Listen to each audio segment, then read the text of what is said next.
पुणे जिल्ह्यातील चाकण औद्योगिक वसाहतीवर गॅसच्या तुटवड्यामुळे मोठा परिणाम झालेला आहे। 30% कंपन्या ठप्प होण्याच्या मार्गावर आहेत, त्यामुळे उद्योग व्यवसायातील साखळीच विस्कळीत झाली आहे। गॅस टंचाईमागे काळा बाजार तर नाही ना, अशी शंका इंडस्ट्रियल फेडरेशनच्या अध्यक्षांनी वर्तवली।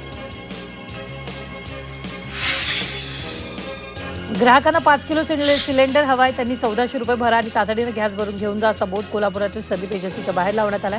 एकीकडे ग्राहक गॅस सिलेंडर मिळवण्यासाठी धडपड करतात, तर दुसरीकडे गॅस एजन्सी मात्र 1400 रुपये भरून 5 किलो गॅस घेऊन जा असा बोर्ड लावलाय, त्यामुळे ग्राहकांमध्ये संतापाचं वातावरण। व्यावसायिक गॅस सिलेंडर मिळत नसल्यामुळे अनेक ठिकाणचे हॉटेल्स बंद होत आहेत। एकच नाही तर राज्यातील काही अन्नछत्रांना 1-2 दिवसात एलपीजी गॅस सिलेंडर तुटवड्याचा परिणाम जाणवू शकतो। कोल्हापुरातील श्री महालक्ष्मी अन्नछत्रमध्ये देखील 2 दिवस पुरेल इतकाच एलपीजी गॅस सिलेंडरचा साठा आहे। व्यावसायिक गॅस सिलेंडरच्या टंचाईमुळे पंढरपुरातील अनेक हॉटेल्स बंद आहेत। स्वीट मार्ट आणि मिठाई तयार करणाऱ्या दुकानातील कामगारांना गॅस सिलेंडर टंचाईमुळे सध्या नवीन पदार्थ बनवण्याचं काम नाहीये, त्यामुळे या कामगारांवर बेरोजगारीची वेळ आली। याचा मोठा फटका स्वीट मार्ट मिठाई दुकानदार यांना बसलेला आहे।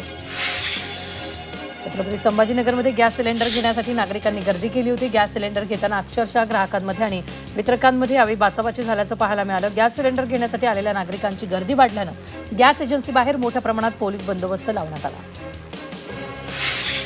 छत्रपती संभाजीनगर जिल्ह्याच्या सिंचन निधीत तब्बल 200 कोटींची कपात करण्यात आली। राज्य सरकारने यावर्षीच्या अर्थसंकल्पात छत्रपती संभाजीनगरसाठी 286 कोटींच्या निधीची तरतूद केली आहे, तर मराठवाड्यासाठी 2357 कोटींचा निधी मिळाला।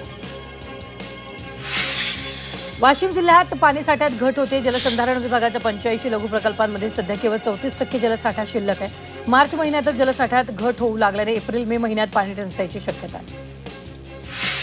पंढरपूरमध्ये एका गॅरेजमध्ये अवैधरित्या गॅस भरत असल्याचा प्रकार समोर आलाय। कारवाईत एचपी कंपनीचे घरगुती 8 आणि व्यावसायिक 5 सिलेंडर तसंच गॅस भरण्याचा पंप जप्त करण्यात आला।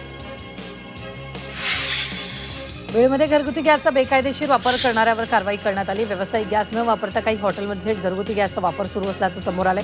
घरगुती गॅस सिलेंडर जप्त करण्यात आले असून शहरातील 5 हॉटेल चालकांवर गुन्हे दाखल करण्यात आले। पुण्यातील मनसर शहरात नागरिकांनी गॅस घेण्यासाठी लांब रांगा लावल्यात। बुकिंग करूनही वेळेवर गॅस मिळत नाही, तसंच ओटीपी येत नसल्यानं बुकिंग होत नसल्याच्या ग्राहकांच्या तक्रारी आहेत।